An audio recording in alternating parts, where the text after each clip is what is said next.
कोरबा छत्तीसगढ़, जहाँ से ऑनलाइन शिव महापुराण की कथा श्रवण करने का सौभाग्य आप लोगों को और हम सभी को प्राप्त हुआ है। ये पवित्र श्रावण का महीना और इस श्रावण के पवित्र महीने में भगवान शिव की कथा ऑनलाइन आप और हम श्रवण कर रहे हैं।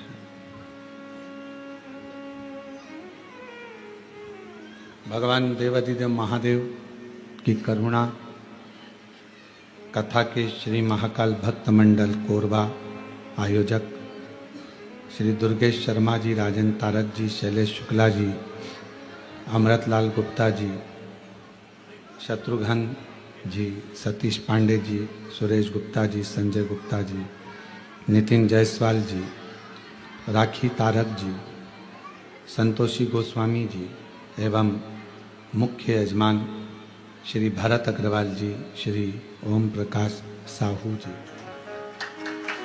एक बार इनके लिए जोरदार ताली बजाकर स्वागत वंदन, जिन्होंने इस पवित्र पावन दिव्य और भव्य कथा का लाभ आप और हमको दिया है। श्रावण का महीना है और ये पवित्र पावन कथा ऑनलाइन श्रवण करने का सौभाग्य मिला है।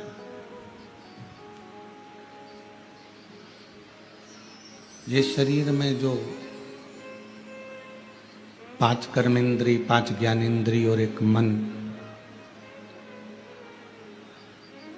इन 11 इंद्रियों का जो समावेश इस शरीर के अंदर है,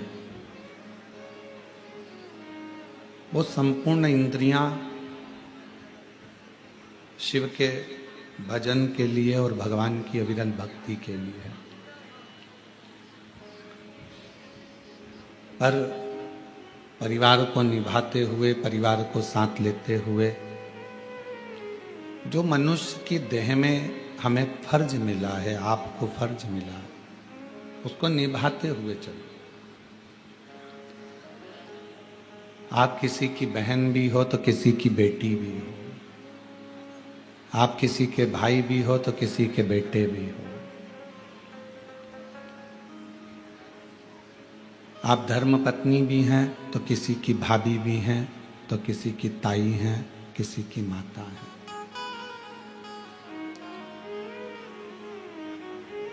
उसी तरह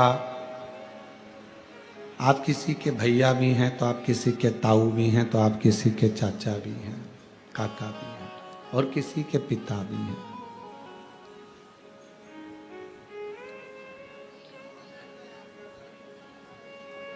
मृत्यु लोक में जन्म लेने के बाद ये हमारा और आपका कर्तव्य हो जाता है कि परिवार को साथ कर चलना, परिवार को लेकर चलना और साथ में अपने कर्तव्य को निभाते हुए चलना। क्योंकि जब हम अपने कर्तव्य के साथ में कर्तव्य का क्रम धारण करते हुए आगे बढ़ते हैं और साथ में भगवान की अविरल भक्ति को धारण करते हुए चलते हैं, तो जरूर हमें अपनी मंजिल प्राप्त होती है, अपनी मंजिल जरूर मिलती है। आज का व्यक्ति कर्तव्य से मुख मोड़ लेता और शिव महापुराण की कथा कहती है, भगवान शंकर का चरित्र कहता है, शिव तत्व कहता है कि कर्तव्य से कभी भी अपने मुख को मत मोड़ो। कहीं नौकरी कर रहे हो तो पूर्ण निष्ठा से करिए, भजन भी कर रहे हो तो पूर्ण निष्ठा से एक आनंद के साथ करिए।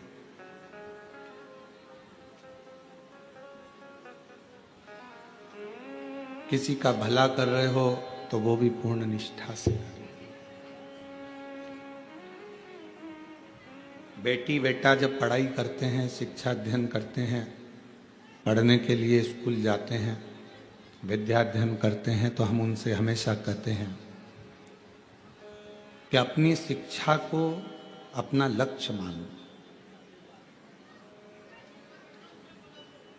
कोई नौकरी आप पाना चाहते हैं, कोई सर्विस आप पाना चाहते हैं, तो उसको अपना लक्ष्य बना लो।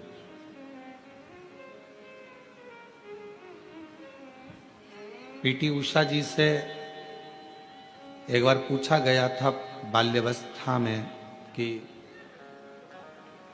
किसी मीडिया वाले ने या पत्रकार बंधु ने या सोशल मीडिया पर पूछा कि आप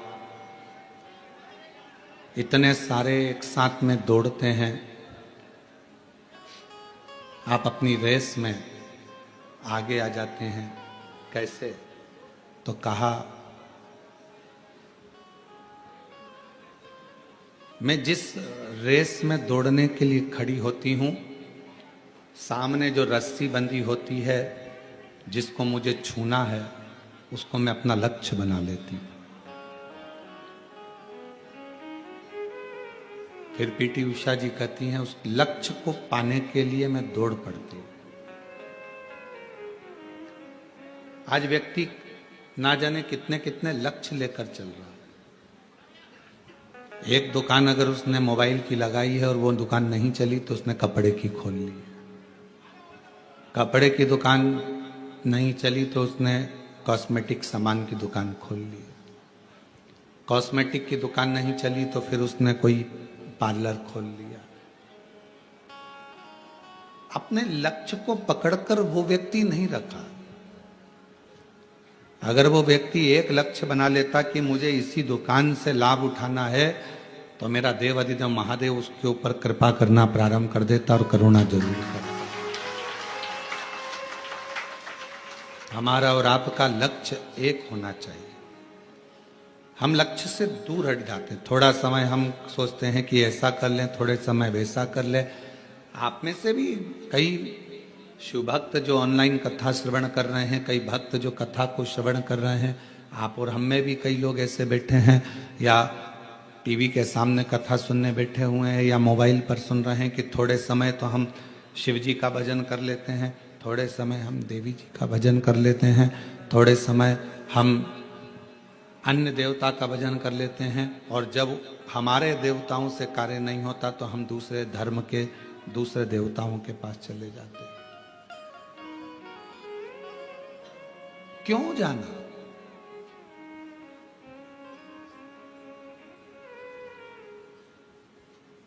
अभी एक न्यूज आ रही थी, उस न्यूज में बताया कि किसी ने एआई से, जो एआई का जमाना चल रहा है, उस एआई से किसी ने पूछा कि मान लो आप अगर मनुष्य होते, इंसान होते, तो आप कौन सा धर्म अपनाते? किस धर्म की ओर आप जाना पसंद करते? मान लो आप इंसान होते, एआई से पूछा किसी ने मैसेज डालकर कि आप अगर इंसान होते और मनुष्य होते, एआई से पूछा, तो आप कौन सा धर्म अपनाते? तो एआई ने उत्तर दिया कि मैं सनातन धर्म अपनाता, सनातन धर्म के सिवा कुछ नहीं। क्योंकि हमारा सनातन धर्म किसी को दुख देना नहीं सिखाता, किसी जीव की हत्या करना नहीं सिखाता, किसी को कष्ट देना नहीं सिखाता। एक सच्चा सनातनी अपने लक्ष्य को निश्चित रखता है, अपने लक्ष्य पर आगे बढ़ता है, अपने कार्य पर आगे बढ़ता है और कार्य पूर्ण करता है। भगवान कभी नहीं कहता कि तुम अपना घर छोड़ दो, परिवार छोड़ दो, कुटुंब छोड़ दो, नाते छोड़ दो, रिश्तेदार छोड़ दो, आप अपने अपने घर को छोड़कर कहीं चले जाओ। ये मेरी शिव महापुराण की कथा नहीं कहती। शिव महापुराण की कथा तो केवल एक बात कहती है कि अपने लक्ष्य पर चलना। जिस नौकरी को पाना चाहते हो उस नौकरी के पीछे पड़ जाओ। जब उस सर्विस के पीछे आप पड़ जाओगे तो आपको लगेगा कि मुझे कलेक्टर बनना है तो कलेक्टर की तैयारी, एसपी बनना है तो एसपी की तैयारी, मंत्री बनना है, विधायक बनना है, कल पार्षद जी आए थे, उनके परिवार के पिताजी 20 साल से तैयारी में लगे थे कि हमें टिकट मिले और हम चुनाव लड़ें। उनको नहीं मिला तो उनके बेटे ने मेहनत तो करी, लक्ष्य तो नहीं छोड़ा, और लक्ष्य नहीं छोड़ा तो आज पार्षद बनकर बैठ गए। आपका लक्ष्य क्यों छूट रहा है? सावन आया तो हम शंकर जी की आराधना में इतने डूबे, और जैसे ही सावन गया वैसे ही हम अपनी फिर वही कार्यशैली में, भगवान के मंदिर नहीं जाना, भजन नहीं करना, स्मरण नहीं करना, निंदा में, बुराई में, व्यसनों में फिर डूब गए। केवल सावन के महीने में ही मदिरा का त्याग करा, केवल श्रावण के महीने में ही मांसाहार का त्याग करा, केवल श्रावण के महीने में ही झूठ बोलना बंद करा, केवल श्रावण के महीने में ही गलत काम करना बंद करा। हमारा जैसा कर्म है, आज हम सावन के महीने से नियम उठा लें कि हम व्यसनों से दूर रहें, हम मदिरा से दूर रहें, मांस से दूर रहें, गलत विचारों से, गलत सोच से हम दूर रहें। कोई गलत बात लिख रहा है तो उस पर गलत कमेंट्स ना करें, कोई गलत बोल रहा है तो हम उस पर गलत विचार ना करें। घर में आप लोगों का जो घर है, घर के अंदर खिड़की है क्या? जम के तो बोलो, सबके घर में खिड़की है। अच्छा, खिड़की काहे के लिए बनाई है? हवा के लिए, प्रकाश के लिए। आप में से किसी ने भी खिड़की चोर को घर में बुलाने के लिए बनाई क्या? पर चोर खिड़की देखता है आने के लिए। आपने खिड़की बनाई थी प्रकाश के लिए, आपने खिड़की बनाई थी हवा के लिए, और खिड़की आप लोगों ने चोर के लिए या चोट्टे के लिए नहीं बनाई। पर चोर उसी खिड़की में से प्रवेश कर रहा है। दरवाजा मजबूत होता है, खिड़की हल्की होती है, तो उसको तोड़ने में उसको देरी नहीं लगती, उसमें से प्रवेश कर जाता है खिड़की में से। अब आपने खिड़की बनाई प्रकाश के लिए, आपने खिड़की बनाई हवा के लिए, और चोर प्रवेश कर रहा है उसी खिड़की में से। चोर के लिए वो खिड़की थोड़ी ना बनाई गई है, चोट्टे के लिए ऐसी खिड़की का निर्माण थोड़ी ना करा गया, ये तो प्रकाश के लिए करा, हवा के लिए करा। उसी तरह भगवान ने ये कान काय के लिए दिया, ये खिड़की काय के लिए बनाई? भगवान ने खिड़की बनाई कि भगवत भजन करना, अच्छी बातें सुनना, अच्छा काम करना, ज्ञान का प्रकाश लेना, अच्छी हवा लेना। पर आप कई लोग इस खिड़की का इतना दुरुपयोग करते हैं कि दिन भर चुगली, गाली, अपशब्द, निंदा सुनने में लगे रहते हैं। मतलब चोट्टे को अंदर प्रवेश करने दे रहे हैं, चोर अंदर जा रहा है, चोर अंदर प्रवेश कर रहा है। ये खिड़की परमात्मा ने जो बनाई है, हमारे नेत्र रूपी खिड़की बनाई कि इस झरोके में से झांकना, भगवान के दर्शन करना, परिवार को देखना, कुटुंब को देखना, व्यापार को देखना, सब देखो। तुम्हारा नेत्र केवल, और हम कह भी देंगे कि भगवान के सिवाय कुछ मत देखो, तो आप लोग ऐसा तो मानने वाले नहीं। सब देखिए, ये परिवार, ये नाते, ये रिश्ते, ये कुटुंब, ये कबीले, सबको देखो। नेत्र दिए पर इससे गलत ना देखो, श्रवण दिया गलत ना सुनो, वाणी दी, जिह्वा दी, इसका सदुपयोग करो। कितना लोग हमको गलत गलत बोलता है तो क्या हम व्यासपीठ से या अपने शब्दों में क्या गलत का प्रयोग करेंगे? नहीं, क्योंकि उनके बोलने में, उनकी परवरिश में और हमारे बोलने में और हमारे माता पिता के संस्कार में जमीन और आसमान का अंतर हो सकता है। जिस पिता ने चने का ठेला लगाकर अपनी औलाद को पाला हो, जिस माँ ने साड़ी में फाल लगाकर दूसरे के घर काम कर कर भोजन बनाकर पाला हो, वो माँ और वो बाप अपने बच्चे को कभी गलत संस्कार नहीं दे सकता, गलत विचार नहीं दे सकता, गलत बोलना नहीं सिखाता। संस्कार बताएंगे आपके घर के एक आनंद के विषय को। आप श्रेष्ठता का जीवन तो जियो। श्रवण आपकी भगवान ने जो खिड़की दी है, इस कान का प्रयोग कथा में, सत्संग में, या अपने परिवार के अच्छे शब्दों को सुनने में लगाओ। क्यों अपना समय अपन व्यर्थ निंदा को दें? उसने ऐसा कर दिया, उसने वैसा बोल दिया, उसने गलत कर दिया, उसने ऐसा कर दिया। हम गलत सोचने में, गलत विचारने में, गलत सुनने में अपने पूरे जीवन को लगा। करो मेहनत, एक एक पल का वो जवाब लेता है। आज नहीं तो कल लेता है, पर जवाब जरूर लेता है। देखा, एक एक पल का जवाब लेगा, एक एक हिसाब लेगा। ईमानदारी से बोलना, तुम अपने बेटे को 100 रुपए देकर बाजार भेजती हो, जा कोरबा में चले जा, बाजार से एक सर्फ की थैली लेकर आना, 10 रुपए का एक साबुन लाना, 20 रुपए की सर्फ की थैली लेकर आना, जा बाजार और सुन 10 रुपए का एक बिस्कुट का पैकेट ले आना। बेटा गया 100 रुपए लेकर मार्केट में घूमा, सामान लेकर आया। आने के बाद आपने उससे हिसाब लिया कि नहीं लिया? बोलो तो जम के, लिया ना हिसाब? कितने का लाया बेटा? सर्फ कितने का आया बेटा? साबुन कितने का आया? ये बिस्कुट का 2 पैकेट क्यों लेकर आ गया? मम्मी 5-5 रुपए के थे इसलिए लेकर आ गया। तो तुमने अपने बेटे से, औलाद तुम्हारी है, बेटा तुम्हारा है, सारी जायदाद उसकी है, फिर भी तुमने अपने बेटे से 100 रुपए का हिसाब लिया, तो वो भी तो तुम्हें पृथ्वी पर भेजा है, तो 100 साल का हिसाब लेगा कि नहीं लेगा? वो भी हिसाब लेगा कि मैंने तुझे इतना दिया था, तूने कितना लगाया, तूने क्या करा, सत्कर्म कितना करा, भजन कितना करा, अच्छा कर्म कितना करा, पुण्य कर्म कितना करा। केवल कमाया कमाया कमाया, जोड़ा जोड़ा, और आखिरी में केवल भोगा ही भोगा। इतना भोगा कि आखिरी में भगवान के सामने रो रो कर, गिड़गिड़ा कर कहता रहा कि मुझे अब माफ कर दो, अब नहीं भोगा जाता। कर्म, धन आता है, अच्छा लगता है, पर वो धन जब व्यक्ति को रुलाता है तो जिंदगी केवल एक नरक सी निकलती चली जाती। उसको सोचो, विचार। कर्म श्रेष्ठ करिएगा, अच्छे कर्म की ओर बढ़िएगा, और जब आपका कर्म श्रेष्ठ हो, जब आप अच्छे कर्म की ओर बढ़ेंगे, तो जीवन में एक आनंद की अनुभूति अपने आप होगी, अपने आप। 100 साल का हिसाब मेरा परमात्मा जरूर लेगा। 21,600 श्वास जो निकलती है, उसका एक एक हिसाब मेरा परमात्मा लेता है। 3.5 करोड़ रोम छिद्र ये मनुष्य के शरीर में है, वो रोम छिद्र का हिसाब भी लेगा, क्योंकि रोम मिलते काहे के लिए?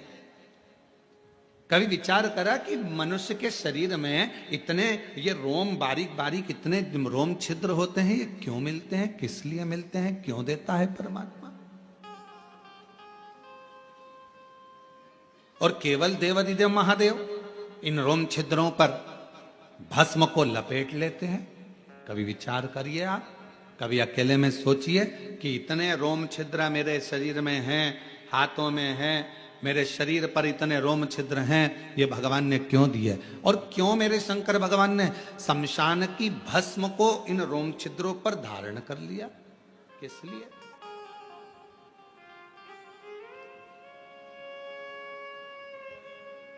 क्यों दिया परमात्मा ने? और यह बात स्वयं हमारे शास्त्र वर्णन करते हैं कि भगवान के रोम छिद्र से दुर्वा, तिल ये सब उत्पन्न होते। तो हमारे रोम छिद्र परमात्मा ने इतने क्यों दिए? और क्यों भगवान ने शमशान की भस्म को अपने तन पर धारण करा? तो शिव महापुराण में वायव्य संहिता के अंतर्गत वर्णन आता है कि भगवान शंकर से पूछा, देवताओं ने निवेदन करा, स्वयं पूछा गया तुमरुका जी ने कि ये रोम छिद्र किस लिए हैं? तो कहा, एक एक रोम छिद्र 3.5 करोड़ रोम छिद्र मनुष्य के शरीर में केवल भगवान की भक्ति करने के लिए। मान लो आपके मुख से,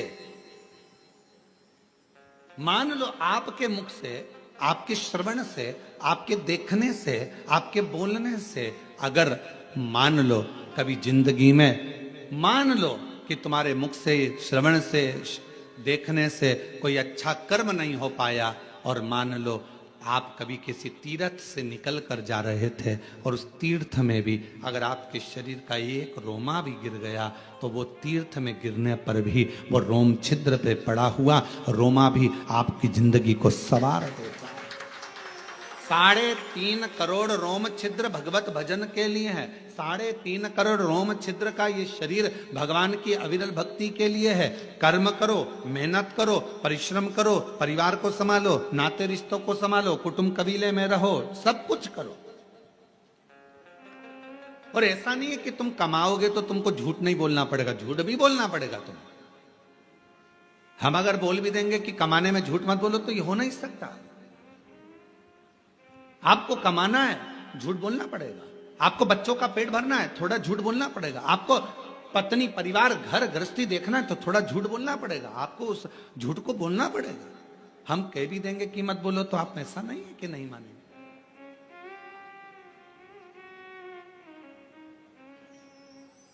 और इसका प्रसंग आज से नहीं है, त्रेता के समय से इसका प्रसंग है। जिस समय पर श्री हनुमान जी महाराज लंका को जलाकर अयोध्या में आ चुके थे, राम जी का राज्य स्थापित हो गया था, भगवान श्री राम अवध के राजा बन गए थे। हनुमान जी घूम रहे थे। कपड़े के व्यापारियों ने, कुछ लोगों ने, दुकानदारों ने, बहुत सारी दुकानें थी, सब ने रोक लिया। हनुमान जी से पूछा, तूने लंका कैसे जलाई? तुमने लंका कैसे जलाई? हनुमान जी ने कहा, मेरी पूंछ में कपड़ा बांधा, तेल डाला, आग लगाई, अंदर घुसा, जला दी। तो क्या जलाई कैसे? रोज एक ही बात पूछते, तूने लंका कैसे जलाई, कैसे जलाई? तूने कहा, आज लगाओ कपड़ा, डालो तेल, लगाओ आग, मैं जला के बताता हूं। उनने कपड़ा बांधा, तेल डाला, आग लगाई और सबकी दुकानों में घुस गए, सब स्वाहा। सारे व्यापारी भगवान राम जी के पास गए, हमारी दुकानों में आग लगा दी हनुमान जी ने। हनुमान जी को बुलाया गया, तुमने लंका में आग लगाई तो यहां क्यों लगाई? तो कहा, सब पूछते थे लंका कैसे जलाई, कैसे जलाई। तो कहा, लंका में जलाना था तो यहां क्यों जलाया? तो कहा, ये लंका से कम है क्या? 1 रुपए की चीज 10 रुपए में बेचते हैं, ये भी तो लंका है, लगा दिया।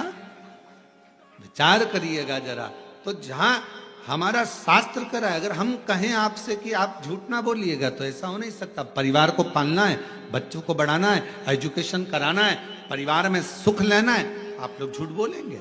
कमाने के लिए बोलना पड़ेगा, पर मना नहीं। इन झूठ में एक झूठ और शामिल करो, फिर जिंदगी में कितने ही झूठ बोल लिया आपने, वो पवित्र झूठ हो जाएंगे। इन झूठ में एक झूठ और शामिल कर लो। वो कौन सा झूठ? अगर कोई गाय माता कसाई के घर में कटने के लिए जा रही है, वहां खड़े होकर बोल दो, ये गाय मेरी है।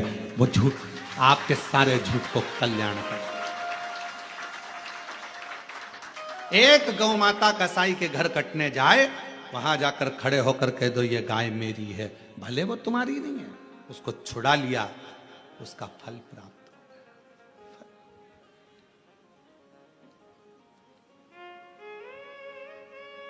सारे झूठों पर वो झूठ आपकी पवित्रता का धारण करा देगा। पवित्रता।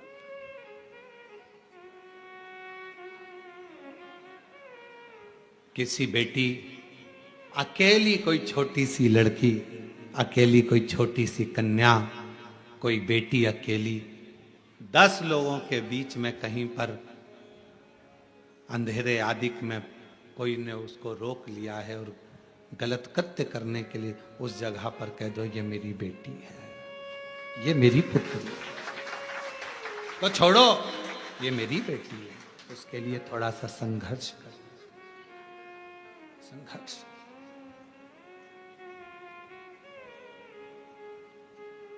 वो एक लाइन पहले लोग गुनगुनाते थे, कभी प्यासे को पानी पिलाया नहीं, बाद अमृत पिलाने से क्या खाया, कभी गिरते हुए को उठाया नहीं, बाद आंसू बहाने से क्या खाया। कोई कष्ट में है, तकलीफ में है, उसका स्मरण, उसका साथ अवश्य।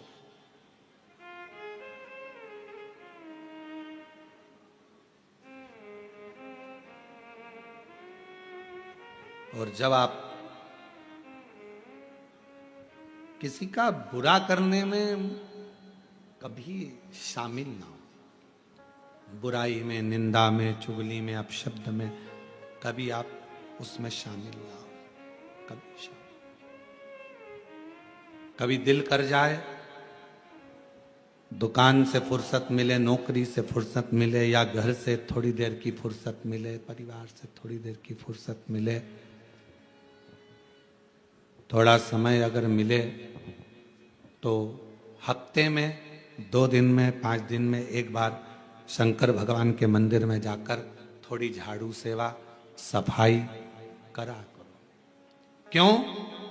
हफ्ते में एक बार या महीने में एक बार अगर आपने नियम बना लिया तो तुम्हारी जिंदगी में जितने भी सामने दुख आने वाले हैं ना, उसको मेरा भोलेनाथ साफ करना प्रारंभ कर देगा। आप दूसरे के लिए प्रशस्त करिए, आप दूसरे के लिए मार्ग प्रशस्त करिए, आप दूसरे के लिए मार्ग को सुलभ करिए। कितना एक प्रसंग आया है, लिंग पुराण का बड़ा सुंदर प्रसंग है राजा अम्बरीश का।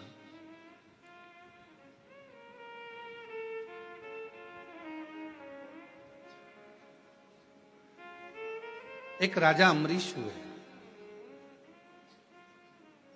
बड़े अच्छे थे, धर्मात्मा थे, पुण्यात्मा थे, भक्ति में डूबने वाले थे, भजन में डूबने वाले थे, स्मरण करने वाले थे। उनकी एक लड़की थी जिसका नाम था श्रीमती। क्या नाम है? श्रीमती। हमारे यहां पूरे भारत की भूमि पर यह शब्द श्रीमती शब्द आया भी राजा अम्बरीश की बेटी से ही है।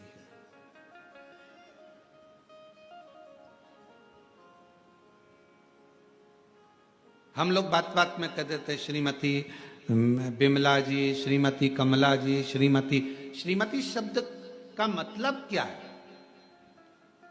अभी आप कथा में श्रवण करेंगे, राजा अम्बरीश की बेटी का नाम था श्रीमती।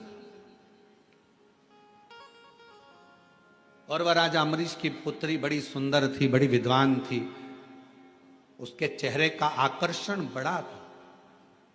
कारण क्या था कि वो अपने पिता राजा अम्बरीश के बताए हुए मार्ग पर नित्य भगवत स्मरण में डूबी रहती। तो ये नियम है, ब्यूटी पार्लर जाने से ज्यादा सुंदरता व्यक्ति को शंकर जी के मंदिर में जल चढ़ाने से प्राप्त हो जाती है। शिव जी का भजन करना प्रारंभ करो, शंकर भगवान की भक्ति करना प्रारंभ कर दो, और देखो घर की बहू और सास में कितना अंतर होता है। घर की बहू को त्योहार पर मालूम पड़े तुम्हारे यहाँ कोई पर्व है, और कोई पर्व पर, कोई त्योहार पर, दिवाली है, कोई अच्छा त्योहार आया है, कोई संक्रांति आई है, कोई रक्षाबंधन आया है, कोई उत्सव आया है, तो बहू तैयार होगी। करवा चौथ आ गई या कोई फंक्शन आ गया तो बहू तैयार हो रही है और सास तैयार हो रही है। तो बहू कहती मम्मी तुम तैयार नहीं हो रही, तो सास कह देती तू तैयार हो ले, मैं तो 2 मिनट में तैयार हो जाऊंगी। और सास और बहू में यह अंतर देखिए, बहू तैयार होने गई, आधा घंटा लग गया, पौन घंटा लग गया, 1 घंटा लग गया, और सास तुरंत फिर आई, बहू मम्मी तुम तैयार नहीं हो रही, बस मैं तो 2 मिनट में हो जाऊंगी, तू तैयार हो जा। और बहू को तैयार होने में 1 घंटा 1.5 घंटा लग गया। सास तुरंत साड़ी बदली, ऊंचे ऊंचाए बाल पे कंगा कर लिया, बक्कल लगा लिया, थोड़ा सा जो भी लगाना करना था लगा के, बिंदी लगा के, और सास जैसे ही पूजन के सामने, पूजन की थाली के पास में आई, बहू का आधा कलेजा जल गया। ये तो मुझसे भी ज्यादा सुंदर दिख रही है, ये तो मुझसे भी ज्यादा सुंदर दिख रही है। उसका कारण क्या है? ये चमक, ये दमक, फुल वन में महक, सब कुछ सरकार तुम ही से है। सास भगवान की भक्ति इतनी करती है, भजन इतना करती है, स्मरण इतना करती है कि उसको पार्लर जाने की जरूरत नहीं पड़ती। उसकी नेचुरल सुंदरता उसके सामने प्रकट हो जाती है, शिव के प्रकाश से वो प्रकाशित हो जाती है, भगवान के प्रकाश से वो प्रकाशित हो रही। कोई बेटी है, कोई माता है, कोई भाई है, कोई नवयुवक बेटे हैं। नवयुवक बेटों को सभी कहूंगा मैं, लड़कों से बेटी है, तुम नवयुवक बेटे देखिए, उन बेटों को देखना जो कभी मंदिर नहीं जाते, और उन बेटों को देखना जो गले में रुद्राक्ष की माला धारण करते हैं, मस्तक पर तिलक लगा लेते हैं और भगवान का हाथ में कलेवा या रुद्राक्ष की माला धारण कर लेते हैं और भगवान की भक्ति में जो रमे रहते हैं, उनका चेहरे का तेज आपको बता देगा कि ये कोई सनातनी पुत्र है।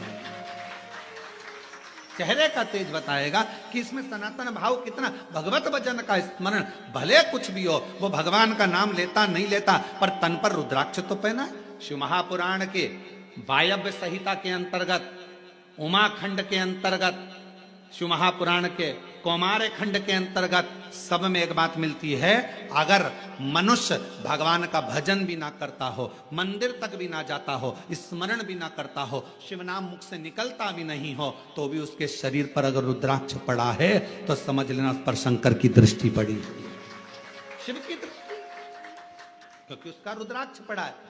अगर कोई मनुष्य भगवत नाम ना लेता हो, मंदिर भी ना जाता हो, भजन भी ना करता हो, और अगर मस्तक पर त्रिपुंड धारण करता है या रुद्राक्ष धारण करता है, तो वो शिव का ही पुत्र कहलाता है। ये शिव महापुराण की कथा है, ये भगवान शंकर का चरित्र कथा। अब जरा विचार करिए, कोई कोई कहते हैं अरे बताओ, कई लोग माताओं से कह देते हैं बताओ इसको देखो जरा, हाथ में रुद्राक्ष की माला पहन ली, रुद्राक्ष गले में पहन लिया, सिर पे तिलक लगा लिया, अपने आप को सावित्री समझ रही है, और मालूम पड़े मन में तो भगवान बिल्कुल भी नहीं है। कई लोग दिन भर व्हाट्सएप पर कमेंट्स भी करते हैं एक दूसरे को, बताओ इसको देखो, ये भगवान का। छोटे से बच्चा कंधे पर कावड़ लेकर जा रहा है तो लोग कमेंट्स कर देते, और कमेंट्स करने वाले कोई दूसरे नहीं होते, अपने ही होते हैं। छोटा सा बच्चा कावड़ लेकर चला तो लोग कह देंगे बताओ ये बनेगा क्या, ये ऐसा करेगा क्या, ये वैसा करेगा क्या। अरे उस बच्चे को धन्यवाद दो, तुम्हारी औलाद से अच्छा है, कम से कम सनातन धर्म की ध्वजा को तो आगे लेकर चल रहा है। जिनका बाप दिन भर बैठकर मोबाइल पर कमेंट्स करता है, गलत गलत विचार लिखता है, तो उसकी औलाद भी ऐसी ही पैदा होती है। कम से कम एक सनातनी कंधे पर कावड़ लेकर, एक सनातनी कंधे पर कावड़ धारण कर कर, एक छोटा सा बच्चा कंधे पर कावड़ धारण कर कर चल तो रहा है, और दुनिया के लोग उसको कह रहे ये कोई डॉक्टर बनेगा, ये इंजीनियर बनेगा। अरे भारत की भूमि का गौरव रहा है, अंतरिक्ष पर पहुंचने वाला भी एक सनातनी अपने मस्तक पर तिलक धारण कर कर जाता है। ये भारत का गौरव रहा है, और लोग कहते हैं क्या ये बनेंगे। महाराज शिव शिव है, शंकर शंकर।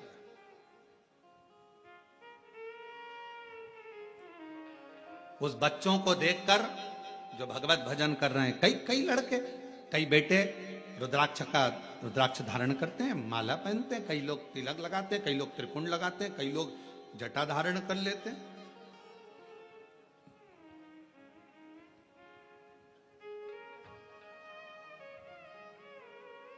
आजकल बड़ा बीचे, अभी बीच में बाजार में जटाएं भी मिलने लगी है, लोग सिर में जटा धारण करते हैं, तो लोग उस पर भी बताओ इसने जटा धारण कर ली। अरे अच्छा है, जटा धारण करी, दारू की बोतल तो धारण नहीं करी। अच्छा करा है ना उसने, गलत तो नहीं करा। त्रिपुंड लगाया, गलत तो नहीं करा। भगवा वस्त्र धारण करे, गलत तो नहीं करा। प्रेरणा ही दे रहा है ना वो लड़का।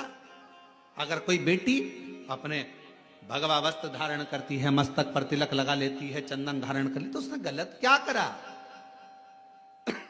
कोई गलत तो नहीं करा। केवल पांव खींचना, केवल गलत शब्द कहना, केवल अपशब्द कहना। और मेरा बेटा बेटियों से निवेदन है, आपको कॉलेज से फुर्सत नहीं मिलती, आपको स्कूल से फुर्सत नहीं मिलती, आपको सर्विस से फुर्सत नहीं मिलती, आपको नौकरी से फुर्सत नहीं मिलती, टेंशन मत लो। आप अगर मस्तक पर चंदन, तिलक, भस्म कुछ भी धारण करते हो और अपने गले में अगर रुद्राक्ष धारण करते हो, आप मंदिर नहीं भी गए, शिव नाम नहीं भी लिया, तो भी मेरे शंकर के बेटे ही कहलाओगे, बेटी ही कहलाओगे। पुत्र और पुत्री, पुत्र और पुत्री ही कहलाओगे, आप शिव के बेटे ही कहलाओगे, शिव की दृष्टि रहेगी।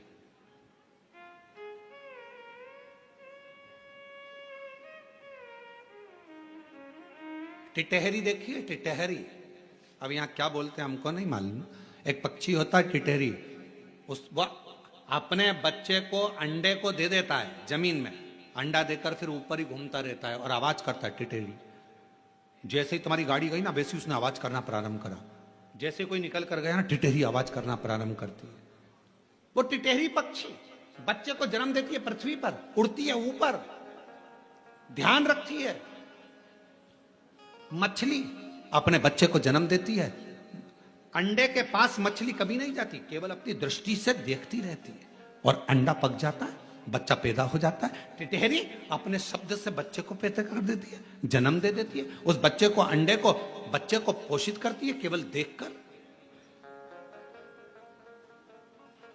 केवल देखने पर।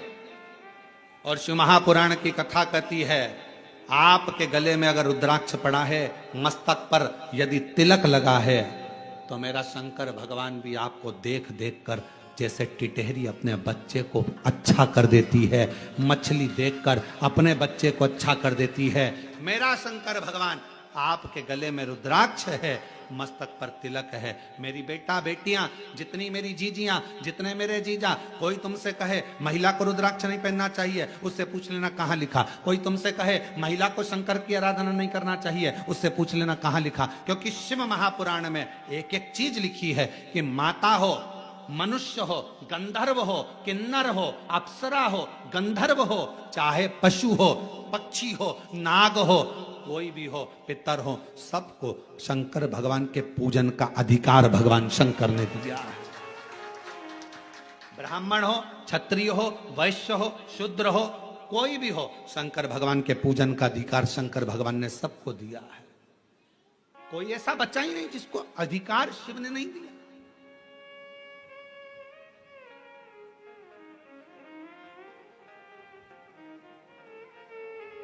शिव पूजन का अधिकार सबको है, शंकर की भक्ति करने। इसीलिए 23 जुलाई को जो भगवान शंकर का ऑनलाइन पूजन होगा, शाम को 7 बजे से 8 बजे तक, सबको अधिकार है, सब अपनी पूजन करें, सब भगवत भजन करें, सब भगवत नाम में डूबें। 1 घंटा शाम को 7 बजे से 8 बजे तक अपने पार्थिव शिवलिंग का निर्माण कर कर भगवान की अविरल भक्ति को धारण करो कि मेरे घर में मेरा कुबेरेश्वर महादेव आया है, मेरा शिव आएगा। सबको अधिकार। हम दूसरे का दोष क्यों देखें? हम दूसरे के भावों को क्यों, गलत विचारों को क्यों? राजा अम्बरीश की बेटी थी श्रीमती, जो अपने पिता के बतलाए मार्ग पर चलती थी, पिता के अनुकूल रहती थी। कभी पिताजी ने यह नहीं कहा कि तुझे भजन करना पड़ेगा, कभी पिताजी ने यह नहीं कहा कि तुझे कीर्तन करना पड़ेगा। 2 तरह की बाथरूम होती है, जो बाथरूम बनती है जिसमें अपन लोग स्नान करते हैं, 2 तरह की होती है।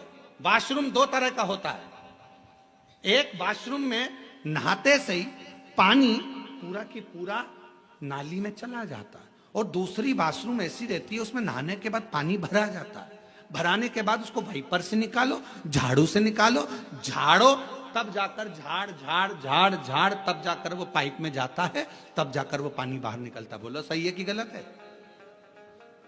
एक वॉशरूम बनी जिसमें नहाते से ही पानी गटर में चले गया, नाली में चले गया, पाइप में चले गया। और दूसरी वॉशरूम जिसमें से पाइप में, और ऐसा नहीं कईयों के घर में होगी, रोज नहाने के बाद झाड़ू से निकालना पड़ता है, पानी को निकालना पड़ता है। अब 2 तरह की वॉशरूम बनी है, एक का पानी अपने आप जा रहा है और एक का पानी झाड़ू से झाड़ कर ले जाना पड़ रहा है। उसी तरह 2 तरह के मनुष्य होते हैं। एक जन्म लेने के बाद उसका मन भगवान की भक्ति में लग जाता है, और दूसरा मनुष्य ऐसा होता है जिसको झाड़ झाड़ कर ले जाना, चलो तो कथा में, चलो तो मंदिर, चलो तो भजन में, चलो तो झाड़ झाड़ कर ले जाना पड़ता है। पर कितना भी ले जाओ, थोड़ा देर झाड़ोगे, फिर वो पानी वहीं की वहीं बाथरूम में फिर अड़ गया, फिर फंस गया, फिर निकालो झाड़ू से। ऐसे 2 तरह के लोग हैं। एक का मन सीधे कथा सुनी और मन लग गया, पशुपति व्रत करूंगी मम्मी। एक का मन लग गया, मैं मंदिर जाना चालू करूंगा, मुझे मंदिर जाना है, मन लग गया, शिव जी का श्रृंगार करूंगा। एक का मन अपने आप लग जाता है और दूसरे का मन लगाना पड़ता है, चल चल चल चल। समझ लेना, बाथरूम का पाइप गड़बड़ नहीं है, पाइप तो अच्छा है, पर ढाल ठीक नहीं है। ये जब पैदा हुआ ना, इसका ढाल ठीक नहीं है, ये ढाल गड़बड़ हो गया, संस्कार नहीं मिल पाए श्रेष्ठ, इसका ढाल ठीक। जा नहीं।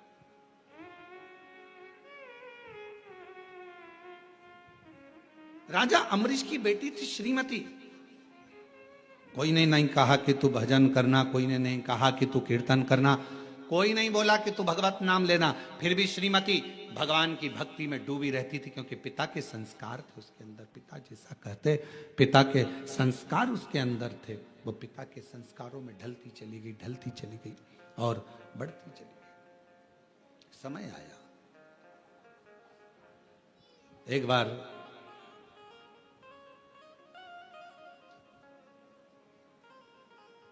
देवऋषि नारद और देवऋषि नारद के भांजे पर्वत मुनि दोनों भ्रमण करते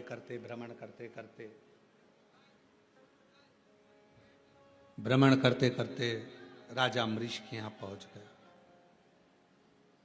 और राजा अम्बरीश के यहां पहुंचे, राजा अम्बरीश के घर पर जब पहुंचे, बैठे,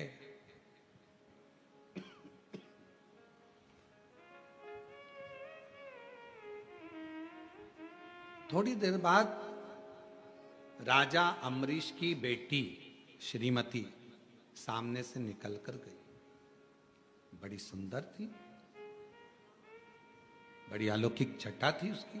अभी आपको कहा कि ये स्पीकर नहीं चल रहे रे, ये दोनों, बड़ी अलौकिक छटा थी उसकी।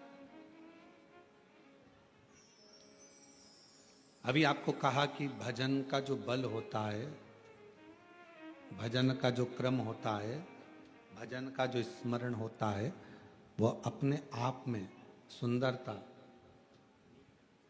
सुंदरता देता चले जाता है, अपने आप। और फिर वही बात है, ये चमक ये दमक फुलवन में महक सब कुछ सरकार तुम्हीं से। ये उसकी चमक से हम चमक रहे हैं, उसकी चमक से।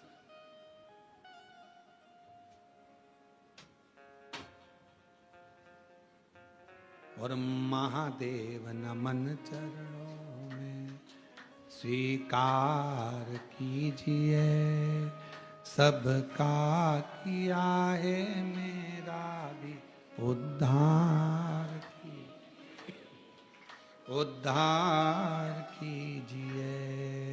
है त्रिपुंडधारी, है त्रिशूलधारी, है त्रिपुंडधारी, है त्रिशूलधारी।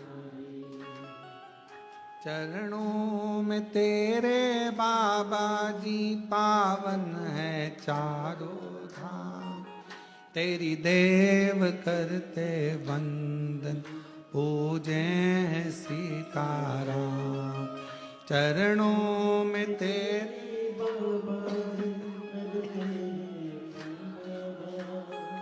तेरी देव करते वंदना, पूजे हैं सीताराम। हो जाए पूरी कामना, हो जाए पूरी कामना। उपकार कीजिए, सबका किया है मेरा भी कल्याण कीजिए, उद्धार कीजिए। है त्रिपुंडधारी, है त्रिशूलधारी, है त्रिपुंडधारी, है त्रिशूलधारी। भगवान ने मौका दिया। सामने जो चेहरा नजर आया देवऋषि नारद को और पर्वत मुनि, बड़ी सुंदर कन्या थी। उसके चेहरे का आकर्षण बड़ा प्रबल था। कन्या निकलकर जैसे ही चली गई, थोड़ी देर बाद देवऋषि नारद ने पूछा राजा अम्बरीश जी से, ये इतनी सुंदर कन्या किसकी है?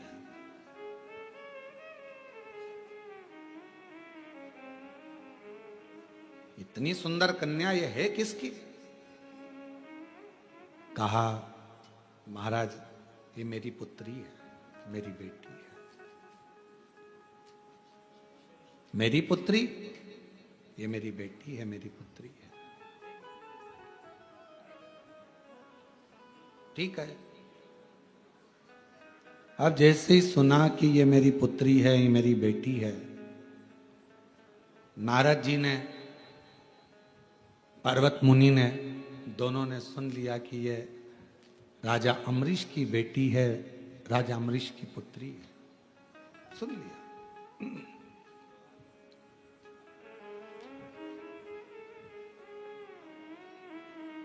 कुछ देर के बाद देवऋषि नारद ने राजा अम्बरीश को एकांत में जाकर, राजा अम्बरीश को एकांत में ले जाकर थोड़ी चर्चा करी, थोड़ी बात करी।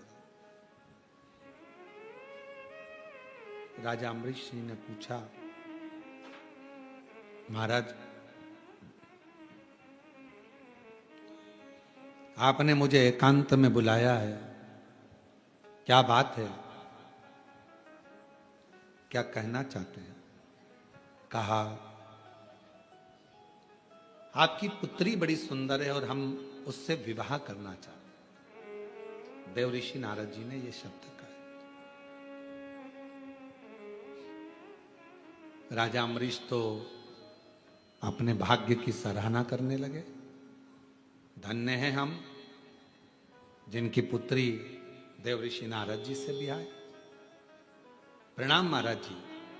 थोड़ी देर बाद पर्वत मुनि ने राजा अम्बरीश को एकांत में बुलाया और फिर उनसे बात करी।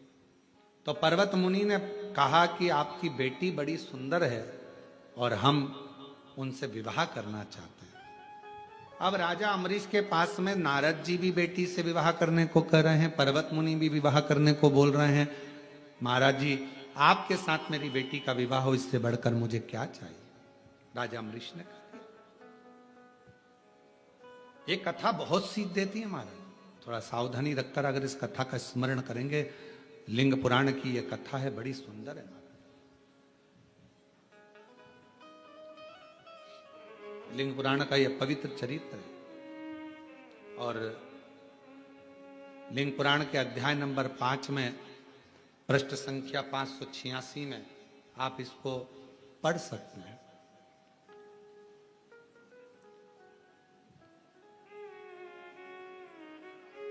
कहा, राजा अम्बरीश ने भगवान देवऋषि नारद और भगवान पर्वत मुनि दोनों को बिठाकर हाथ जोड़कर कहा, बेटी एक है, आप दोनों ही विवाह करना चाहते हो। महाराज एक काम करता हूं, कल आप सुबह आना, सभा में बैठना, मैं स्वयंवर रखूंगा। मेरी बेटी तुम दोनों में से किसी के भी गले में माला पहनाएगी, उसी के साथ बेटी का विवाह कर। अब दो ऑप्शंस थे ना उनके पास में, तो और दोनों मुनि है, एक देवऋषि नारद है तो दूसरा पर्वत मुनि है। दोनों तपस्वी हैं, दोनों साधक हैं, दोनों उपासक हैं। तुम दोनों सुबह आना, स्वयंवर रखूंगा बेटी का। बड़ा सुंदर स्वयंवर रखा, पूरा नगर सजवाया गया, बंदरवार बंधवाए गए। आज बेटी का विवाह होने जा रहा है। बेटी जिसके गले में जयमाला देगी उसी से शादी कर दी जाए। जैसे ही कल होने वाला था, एक दिन पहले ही देवऋषि नारद भगवान विष्णु जी के पास में पहुंच गए और भगवान नारायण के पास में जैसे ही गए, भगवान नारायण से जाकर विनय करा। भगवान नारायण ने देखा देवऋषि नारद आए, प्रणाम किया, आओ साहब बैठो। नारद जी कहने लगे, मैं बैठने नहीं आया हूं, बस मेरा कल्याण कर दो।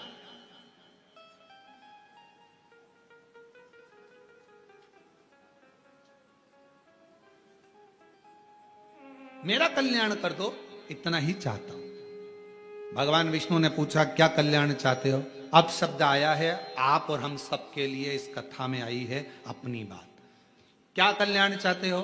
तो नारद जी ने कहा, मेरा कल्याण बस इतना है, राजा अम्बरीश की लड़की श्रीमती से मैं शादी करना चाहता हूं। आप इतनी कृपा कर दो कि पर्वत मुनि है ना, उसका मुख बंदर का बना दो।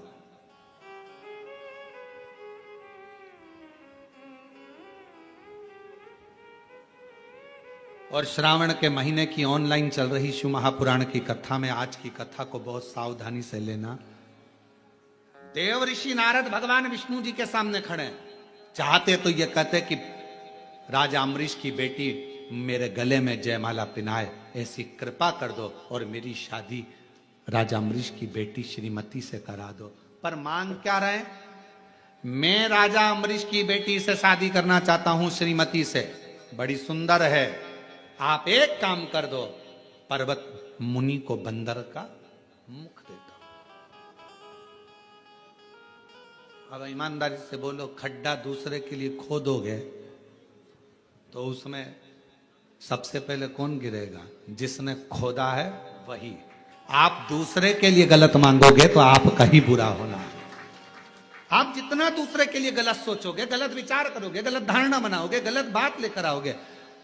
कई लोग दिन भर बैठकर अंदर अंदर कुड़ते रहते हैं, बताओ बताओ कितनी आगे बढ़ गई, कितनी फैक्ट्री, कितनी दुकान, इसके तो बच्चे भी इसके कहने में चलते हैं। दिन भर कोसे, इसके यहाँ ऐसा हो जाए, इसका ऐसा हो जाए, इसका वैसा हो जाए। और मालूम पड़े उतना उतना जितना दूसरे को कोसती है उतना ही बुरा खुद का होते चले जाता है और वो और उन्नति करती चली जाती है, वो और आगे बढ़ रहा है।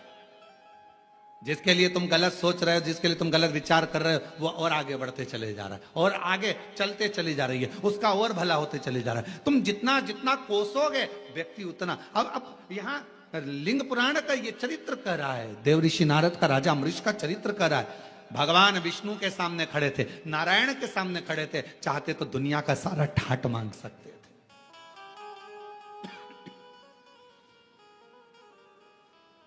मांगो, तुमको क्या चाहिए? भगवान विष्णु ने तो पूछा था क्या चाहिए तुमको, बोलो।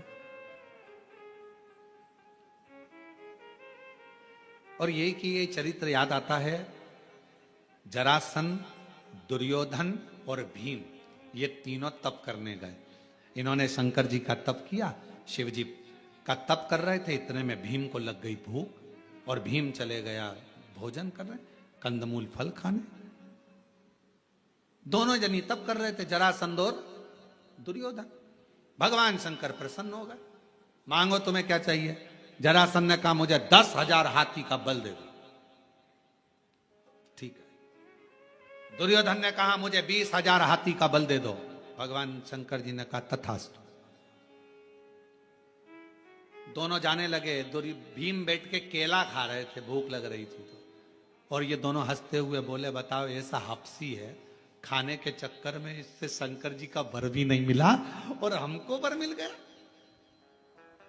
ऐसा भूखमरा, ऐसा हफ्सी शब्द का संबोधन जब गालियों से करा गया, ऐसा संबोधन करा गया, सुनकर क्रोध आ गया। कभी कभी किसी के शब्द आपके हृदय में चोट करते हैं तो जीने की कला भी सिखा देते हैं, आगे बढ़ने की कला भी सिखा। कभी कभी चोट कर जाते शब्द वो आगे बढ़ने की कला दे देते हैं। आगे बढ़ने की कला देंगे वो शब्द।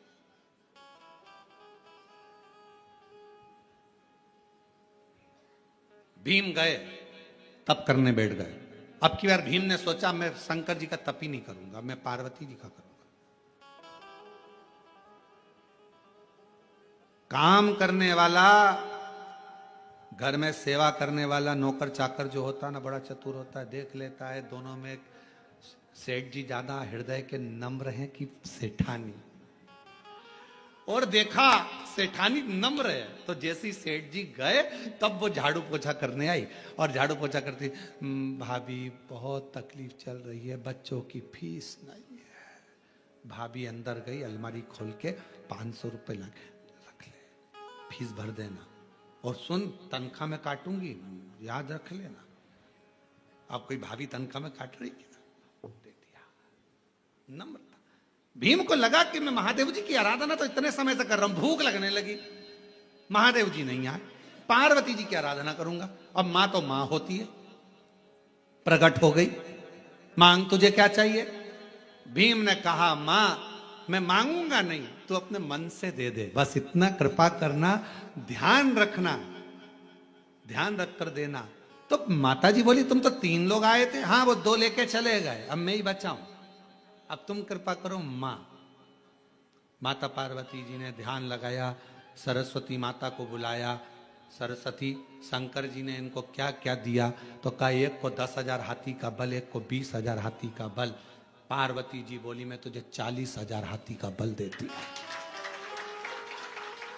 40,000 हाथी का बल। भीम कहता नहीं चाहिए, ये कोई फालतू की बात, मेरे को नहीं चाहिए। तो फिर 100,000 हाथी का बल नहीं चाहिए, मुझे तो वो दो मां जो मेरे दिल में है, बाकी का कुछ मत दो। सरस्वती माता को फिर बुलाया। पार्वती जी ने कहा इसके हृदय में क्या चल रहा है बताओ। तब सरस्वती ने कहा, तो पार्वती जी ने कहा ठीक है, हे भीम मैं तुझे वर देती हूं, जरासंध और दुर्योधन मरेंगे तो तेरे ही हाथ से मरेंगे, बस। अब कुछ नहीं चाहिए, अब कुछ नहीं चाहिए। वो 20,000 40,000 हाथी का बल लेकर करूं क्या? अब मारना तो इन दोनों को। क्यों? क्योंकि एक ने मुझे खबड्डा कहा, एक ने मुझे हफ्सी कहा, एक ने मुझे गाली दी। जब अपशब्द कहा है तो उस गाली का जवाब देने का बल तो मुझे दीजिए, मुझे दीजिए। भगवान शंकर से जाकर जल चढ़ाते समय एक प्रार्थना जरूर करा करो, बाबा मुझे ऐसा बना देना कि दुनिया के लोग जो मुझे आड़ा टेढ़ा कहते हैं ना, उन सबका मुख चुप हो जाए, ऐसी करुणा। जो लोग मुझे आड़ा टेढ़ा कहते हैं, अपशब्द कहते हैं, गाली देते, ताना देते, कहते हैं ये जिंदगी में कुछ नहीं कर सकता, ये कुछ नहीं कर सकता, ये तो केवल एक लोटा लेकर बस योर वाले महाराज के कहने पर मंदिर मंदिर जाता फिर रही, मंदिर मंदिर जाती फिर रही, उसका जवाब मेरा बाप देगा, मेरा देवादिदेव महादेव देगा। मुझे इस लायक बनाना कि इन सबके मुख चुप हो जाए, इन सबके मुख चुप हो जाए।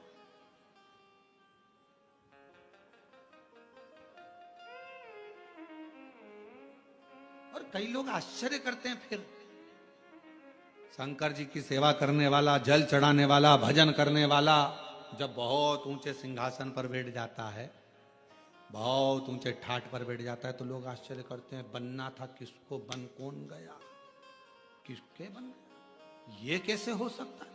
पूरे मोहल्ले के लोग, पूरे क्षेत्रवासी आश्चर्य करते हैं, ये पद पर बैठ गया, इसको कुर्सी मिल गई, ये सिंहासन पर बैठ गया, इसको पद मिल गया। क्यों? उसने या उसके परिवार वालों ने जो शंकर की आराधना करी है, शिव एक ना एक दिन ऐसा जवाब देता है कि एक ना एक दिन मुंह को बंद कर देता है और बिल्कुल शांति से उसका जवाब था। थोड़ा सब्र करना, परंतु थोड़ा इंतजार करना। भीम ने कहा मां बस अब कुछ नहीं चाहिए, तूने वर दे दिया, 40,000 हाथी का बल लेकर करता भी क्या, अगर ये दोनों मेरे हाथ से ना मरते, तूने मुझे वर दे दिया, ये दोनों तेरे हाथ से मरेंगे, इससे ज्यादा कुछ नहीं चाहिए मां, बस हो गया। मांगो तो जरा सोच समझ कर तो मांगो कि मांग क्या रहे हो। हे भगवान मेरे यहां 15 साल से औलाद नहीं है, संतान देना भगवान, भगवान औलाद दे देना, भगवान औलाद दे देना, भगवान संतान दे देना। अरे भगवान से कहो प्रभु कृपा करना, तेरा भजन करने वाली, मेरी सेवा करने वाली, बुढ़ापे में मुझे संभालने वाली, अच्छी उच्च बुद्धि वाली, स्वस्थ संतान देना, तेरी कृपा से देना। जैसे मार्कंडे बाबा पर तूने दया करी, ऐसी दया मुझ पर कर देना। औलाद तो मांगो पर साथ में संस्कारित मांगो। औलाद दे दो भगवान, औलाद दे दो, और औलाद आ भी गई और मालूम पड़े बुढ़ापे में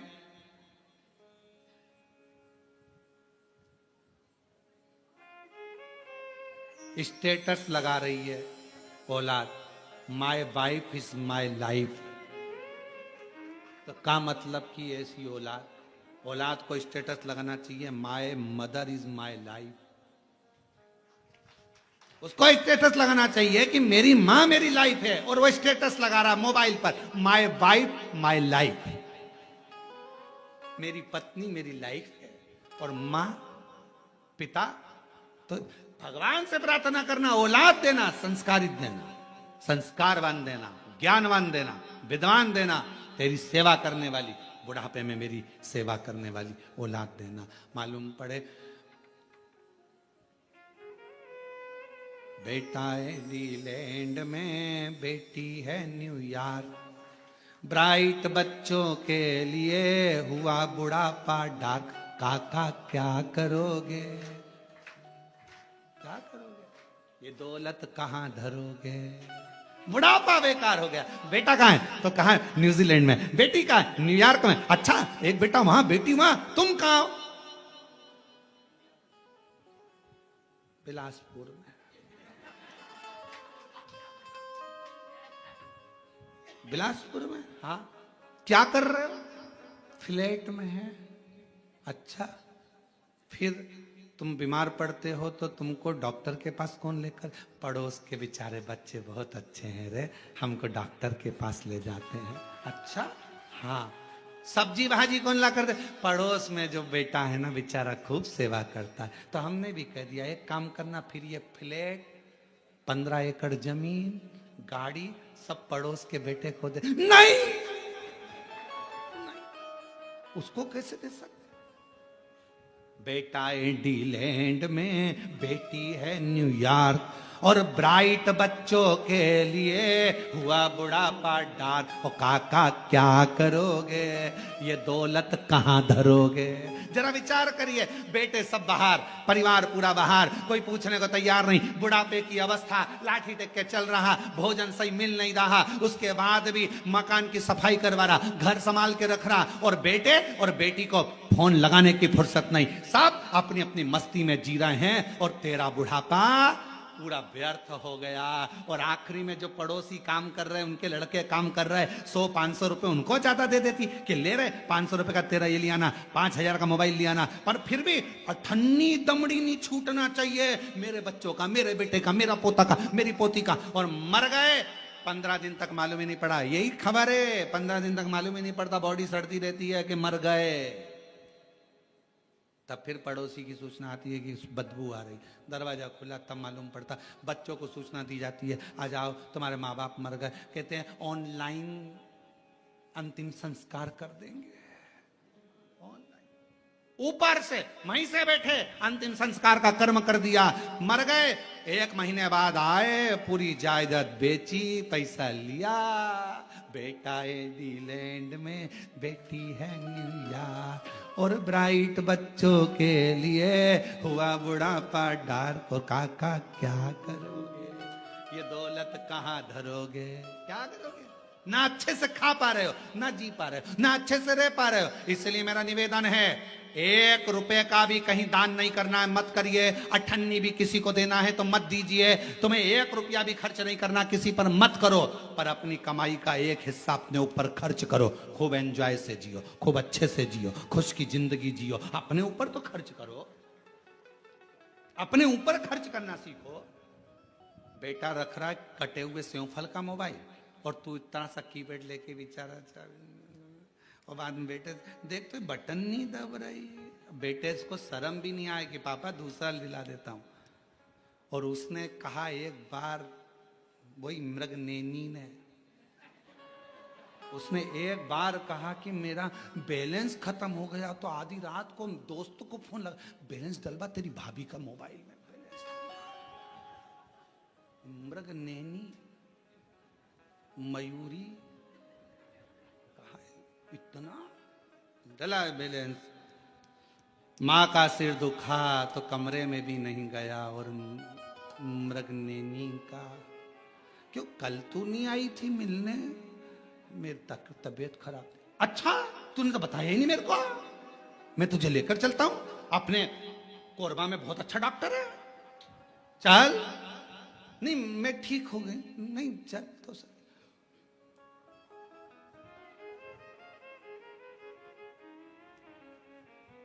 चुल्लू भर पानी, अच्छा कोई ने कहा कि चुल्लू भर पानी में डूब मरो, ये कहावत गलत है। हमने कहा बिल्कुल सही है।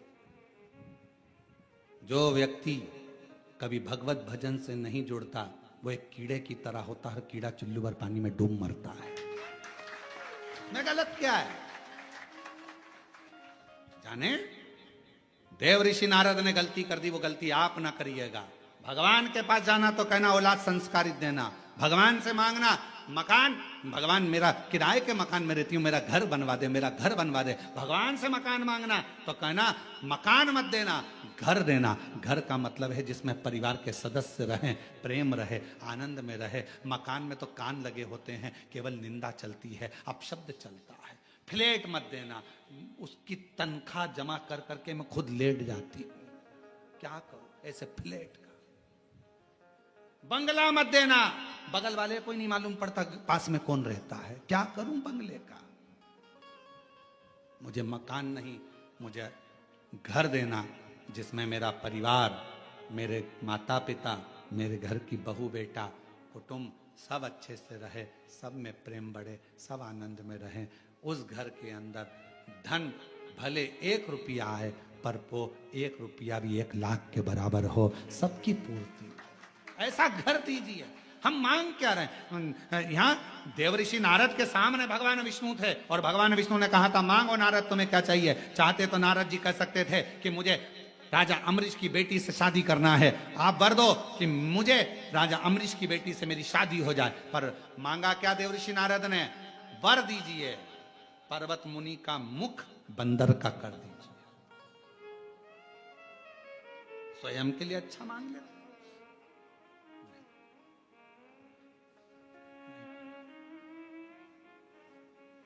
अब नारद जी चले गए, भगवान ने कह दिया तथास्तु, ठीक है। थोड़ी देर बाद इनके जाने के बाद पर्वत मुनि आ गए। पर्वत मुनि आए तो प्रणाम किया। भगवान नारायण ने कहा प्रणाम है, क्या चाहिए, क्यों आना हुआ? महाराज, राजा अम्बरीश की बेटी बड़ी सुंदर है, उससे विवाह करना चाहता, बस एक निवेदन लेकर आए। क्या? नारद जी का मुंह लंगूर का कर दो। नारद जी का मुंह लंगूर का कर दो, बस ये निवेदन लेकर आया। भगवान विष्णु ने कहा तथास्तु, तथास्तु। पर भगवान नारायण ने कहा कि देखो मैं सब कर तो दूंगा, पर तुम ये किसी से बोलना नहीं। ठीक है, नहीं बोलूंगा, चलो। अब पर्वत मुनि को लगा कि मैं श्रीमती से विवाह करूंगा तो नारद जी का मुंह लंगूर का रहेगा, नारद जी को लगा कि मैं पहुंचूंगा तो पर्वत मुनि का मुंह बंदर का रहेगा, और दोनों जाकर बड़े प्रेम से स्वयंवर में बैठ गए। स्वयंवर चालू हुआ, श्रीमती माला लेकर आई। अब श्रीमती तो श्रीमती है,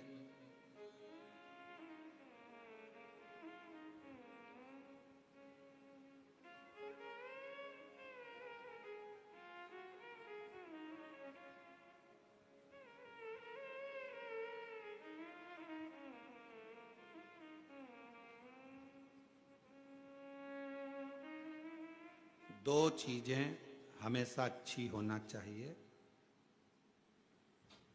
श्रेष्ठ हो। एक मनुष्य की मति और दूसरी घर में श्रीमती।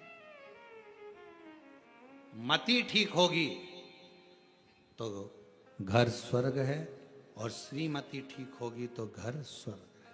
ये दोनों ठीक होना चाहिए। क्रोध करने वाले, अपशब्द कहने वाली, दिन भर क्लेश करने वाली नहीं। बुद्धि भी मति भी हमेशा क्रोध क्रोध क्रोध क्रोध। जरा सा किसी ने कहा आग बबूला हो गए, किसी ने कुछ कहा जवाब देने में आग बबूला हो गए, थोड़ी थोड़ी देर में गुस्सा आ गया। जरा सी बात में किसी ने कुछ बोला चिड़ चिड़ चिड़ चिड़ चिड़ चिड़ चिड़ चिड़ चिड़ चिड़ चिड़ चिड़, क्रोध क्रोध क्रोध। अरे कोई अच्छे से पूछ रहा है, उसका जवाब अच्छे से दीजिए। क्रोध चिड़चिड़पन कैसे आया, क्यों आया, किस लिए आ रहा, विचार कर। जो गुस्से में कहा यदि वही प्रेम से कहा होता तो शायद पूरी दुनिया का नजारा ही बदल गया होता। प्रेम वश बोल, पर कोई कुछ बोला नहीं, गुस्सा आया। किस बात के लिए गुस्सा आ रहा है भाई, किस लिए, क्यों, किसलिए? श्रेष्ठ मति, बुद्धि भगवान से कहना अच्छी रखना भगवान, इस मति को मत बिगड़ने देना, क्योंकि ये मति ही हमें बर्बाद कर देती है। ये मति मत बिगड़ने देना, मेरी बुद्धि मत बिगड़ने देना, मेरी बुद्धि को श्रेष्ठ रखना। कहे सुंदर श्रीमती जी का सुंदर स्वयंवर प्रारंभ हुआ। स्वयंवर चल रहा था, देव ऋषि नारद बैठे थे, पर्वत मुनि बैठे थे, दोनों बैठे हैं और श्रीमती माला लेकर आ रही है। खूब सुंदर है, भगवान की परम भक्त है, राजा अम्बरीश की बेटी है, भगवत भजन में इतनी डूबने वाली है कि वो भगवत की भक्ति में रमती है, इसलिए भगवान भी उसका कल्याण करने का भाव उत्पन्न कर लिया। कल्याण कर माला लेकर चली, देव ऋषि नारद के सामने पहुंची तो देखा तो देव ऋषि नारद का मुख लंगूर का है। पर्वत मुनि के सामने पहुंची तो उसका मुख बंदर का है। चीख कर अंदर की ओर भाग गई। पिता ने पूछा राजा अम्बरीश ने, पिता रोने लगे, मेरी बेटी की किस्मत में विवाह नहीं लिखा, ना जाने मेरी बेटी को क्या हो गया। क्यों? कई लोग कहते हैं हमारी बेटी का विवाह नहीं हो रहा, हमारी बेटी का विवाह नहीं हो रहा। भगवान शंकर की आराधना भी करती है, जल भी चढ़ाती है, पूजन भी करती है, समय लग रहा है ना, लगने दो, टेंशन मत लो। भगवान ने उसके लिए कुछ अच्छा सोच के रखा होगा, उसकी किस्मत में कुछ बुरा लिखा होगा तो भगवान उसको काट रहा है, थोड़ा समय लगेगा, अच्छा करेगा। थोड़ा समय लग सकता है, लगने दो। अरे प्रभु, हमने इतने दिन से काम कर रहे हैं, हम इतने दिन से पशुपति व्रत कर रहे हैं, हम इतने दिन से शिव जी का जल चढ़ा रहे हैं, हम इतने दिन से कथा सुन रहे हैं, हमने 4 पंडाल, 3 पंडाल, 2 पंडाल, 1 पंडाल बैठकर कथा सुन ली, भगवान हमारी नहीं सुन रहा। सुनेगा, थोड़ा समय लगेगा। जब तक पूरी फाइल पढ़ नहीं देगा तब तक वो दुख मिटाएगा नहीं, और दुख एक बार मिटा दिया तो दूसरी बार दुख आएगा नहीं, ये निश्चित। थोड़ा समय लगेगा, लगने दो, होगा। हम तो बाबा के भरोसे डमरू वाले के भरोसे चल, काशी वाले के भरोसे चल, सीहोर वाले के भरोसे चलते, हम तो बाबा के भरोसे चलते, हम तो बाबा के भरोसे चलते, हम तो उसके आश्रित हो। समय लगेगा, हो सकता है दुख भारी है, लगने तो समय, कोई बात नहीं, होगा होगा। हमारा काम है एक लोटा जल चढ़ाना, हमारा काम है शिव के मंदिर की सफाई करना, हमारा काम है शिव महापुराण की कथा को श्रवण करना। अगर हम दिल से सुनते रहेंगे, कभी तो कृपा करेगा, कभी तो करुणा करेगा। एक रस्सी पत्थर पर बार बार चलती है तो पत्थर पर निशान दे देती है। जिसके घर में रोज शिव महापुराण की कथा चलती है, एक ना एक दिन वो कल्याण कर ही दे। आप रोज प्रतिदिन शिव महापुराण की कथा 1 बजे से 4 बजे तक श्रावण के महीने में ऑनलाइन श्रवण कर रहे हैं।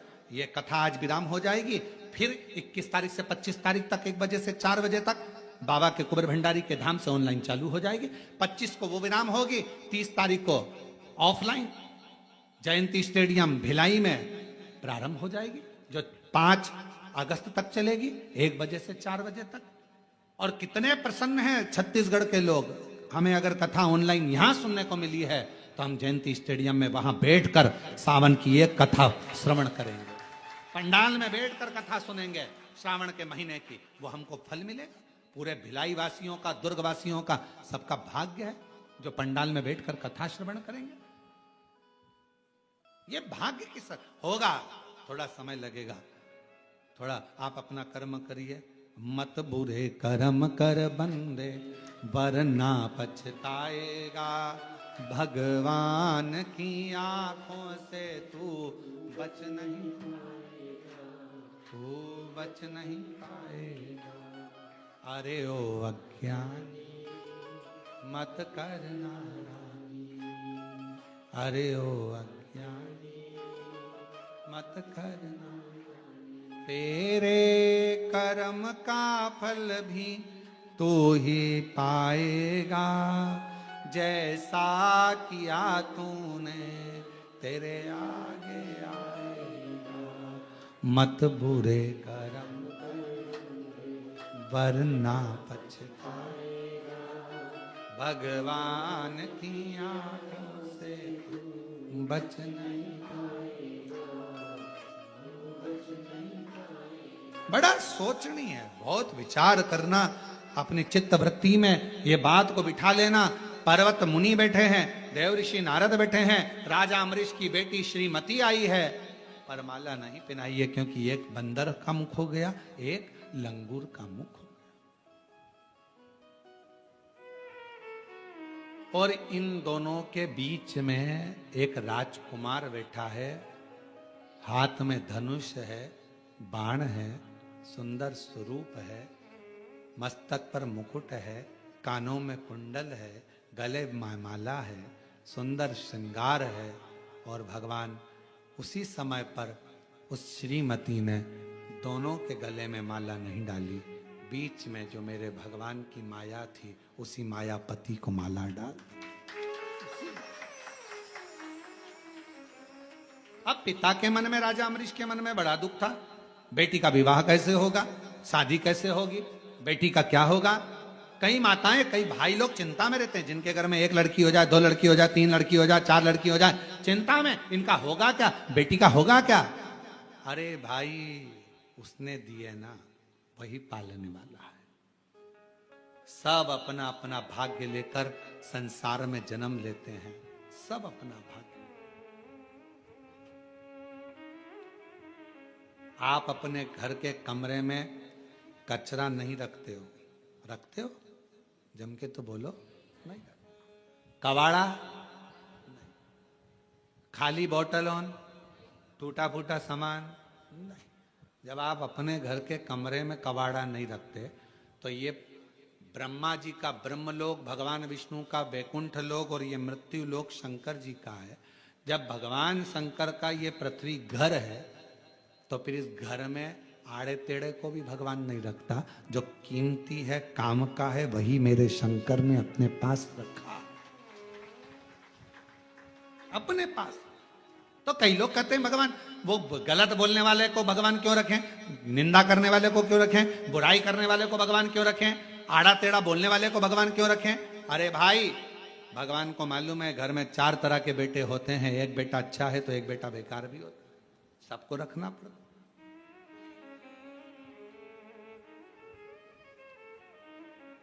एक संत के दरवाजे पर रात्रि के समय पर पानी आ रहा था, तो एक चोर संत के कुटिया में चले गया। चोर संत से, संत ने पूछा, कौन है रे भाई, कौन है।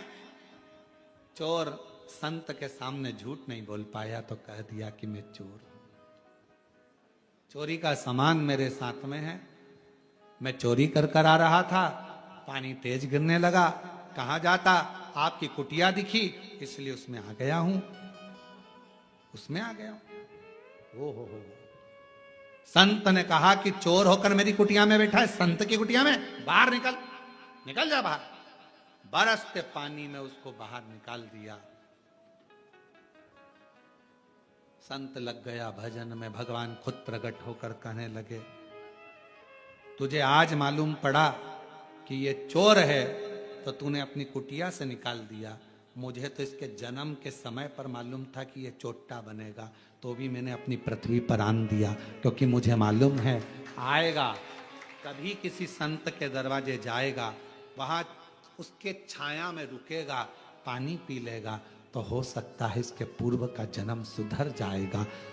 कई चोर को, अपशब्द बोलने वालों को, गाली देने वालों को, आड़ा टेढ़ा कहने वालों को भगवान क्यों रखता है कि ये किसी के लिए गलत बोलेगा, कोई भगवान के भक्त के लिए गलत बोलेगा, किसी साधु के लिए गलत बोलेगा, तपस्वी के लिए गलत बोलेगा, किसी मंदिर के लिए गलत बोलेगा, सनातन धर्म के लिए गलत बोलेगा, आड़ा टेढ़ा बोलेगा, कम से कम जिंदगी में कुछ नहीं कर पाया, ये बोल कर ही तर जाएगा। बोल ले,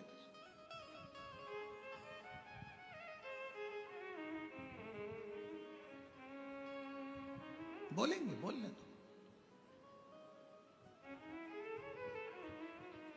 और महादेव नमन चरणों में स्वीकार कीजिए, सबका किया है मेरा भी उद्धार कीजिए, उद्धार कीजिए। है त्रिपुंडधारी, है त्रिशूलधारी, है त्रिपुंडधारी, है त्रिशूलधारी। चरणों में तेरे बाबा जी पावन है चारों धाम। तेरी देव करते वंदना पूजे है सीताराम। चरणों में तेरे बाबा जी पावन है,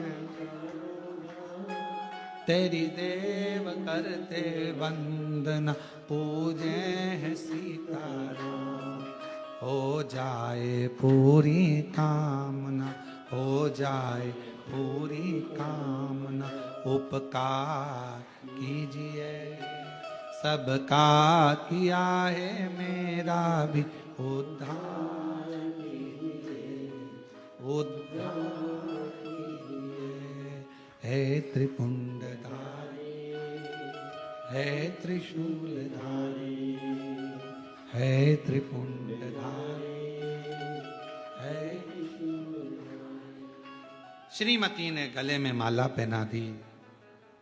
श्रीमती का संबोधन होता है भगवान नारायण की लक्ष्मी। अगर किसी नारी के आगे श्रीमती का संबोधन लगा हो, श्रीमती विमला, श्रीमती कमला, श्रीमती ये, श्रीमती वो, ये हमारे यहाँ लक्ष्मी का प्रतिबिंब है, सौभाग्य का प्रतिबिंब है। क्रोध आ गया देवऋषि नारद जी को, पर्वत मुनि को। दोनों गुस्से में लाल होकर सीधे चले गए भगवान नारायण के पास में, भगवान विष्णु जी के पास। भगवान विष्णु उनको देखे, श्रीमती जी से कहा कि तुम अंदर चली जाओ, तुम्हें देखेंगे तो और गुस्सा आएगा। पति के साथ मार्केट जावे ना पत्नी, और पत्नी का मन था ये वाली साड़ी लेना है, और वो साड़ी नहीं दिलाई जाती है, और वही साड़ी एक दिन पति के साथ पत्नी जा रही हो और कोई शादी में पहनकर वो साड़ी आ जाए ना, तो पत्नी और आग बबूला हो जाती है। और पति समझ रहा है गुस्सा क्यों कर रही है, समझ में नहीं आ रहा।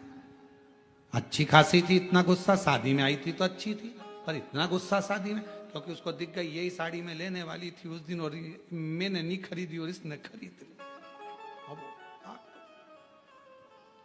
गुलाब जामुन को भी खाती है तो इतने गुस्से में खाती है कि गुलाब जामुन भी कहती है छोड़ दे, छोड़ दे, कृपा कर, गुलाब जामुन। भगवान नारायण ने कहा श्रीमती से तुम जाओ, तुम्हें देखकर और क्रोध आ जाएगा, जाओ जरा छुप जाओ अंदर जाकर। ठीक है, श्रीमती जी चली। नारद जी आए, पर्वत मुनि आए, गुस्से में लाल दोनों। देवऋषि नारद जी ने कहा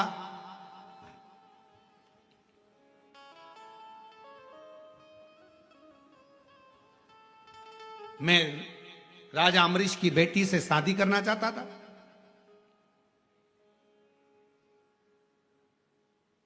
मैंने कहा था पर्वत मुनि का बंदर का मुंह बनाना, तुमने मेरा लंगूर का मुंह बना दिया।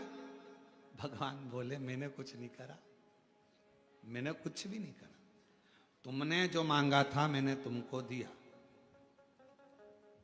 पर्वत मुनि कहने लगे मैं राजा अम्बरीश की लड़की शादी करने वाला था, तुमने मेरा बंदर का मुंह बना दिया। भगवान बोले मैंने कुछ भी नहीं करा, तुमने जो मांगा तुम्हें दिया, इसने जो मांगा इसे दिया। क्या मांगा? नारद जी ने मांगा था कि तुम्हारा मुख बंदर का हो जाए, तुमने मांगा था कि नारद जी का मुंह लंगूर का हो जाए। अब इसमें गलती किसकी है?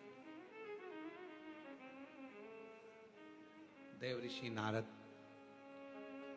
खड़े होकर आंखों से नीर बहाने लगे, पर्वत मुनि भी आंखों से नीर बहाने लगे। हमारी गलती है, हमने अपने लिए नहीं मांगा, दूसरे का बुरा करना मांगा। पर्वत मुनि के लिए मैंने गलत मांगा था कि पर्वत मुनि का बंदर का मुख हो जाए, और पर्वत मुनि ने मेरे लिए गलत मांगा मेरा लंगूर का मुख हो जाए। हम भगवान के मंदिर में जाएं, पूजन करें, अनुष्ठान करें, अपने लिए मांगो, दूसरे के लिए उसने कितना ही तुम्हारा बुरा करा हो कभी मत मांगो कि उसका बुरा हो, क्योंकि वो भी कभी ना कभी मांगेगा कि तुम्हारा बुरा हो। इससे अच्छा मांगो ही मत, अपने लिए मांगो ना। वो बुरा सोचेगा, वो बुरा सोचे कि कमला का ऐसा बुरा हो जाए, बिमलेश का ऐसा बुरा हो जाए, उसका ऐसा बुरा हो जाए, वो बुरा सोचेगा। पर तुमने पहले ही मांग लिया, भगवान कृपा करना, जगत में मेरा कल्याण करना, कभी मेरी जिंदगी में मेरा बुरा मत करना। तो कोई कितना भी बुरा सोच ले तो भी बुरा नहीं हो सकता, क्योंकि तुमने अच्छा मांगा, तुमने अच्छा मांगा। वो बुरा मांग रहा था। देख, गाली का एक नियम होता है, गाली का नियम मालूम क्या है? गाली का एक नियम होता है, अगर कोई आपको गाली दे ना, कोई ने आपको गाली दी और आपने गाली का पलट कर जवाब नहीं दिया, तो वो गाली कहां जाती है? किसके पास जाती है? उसी के पास जाती है।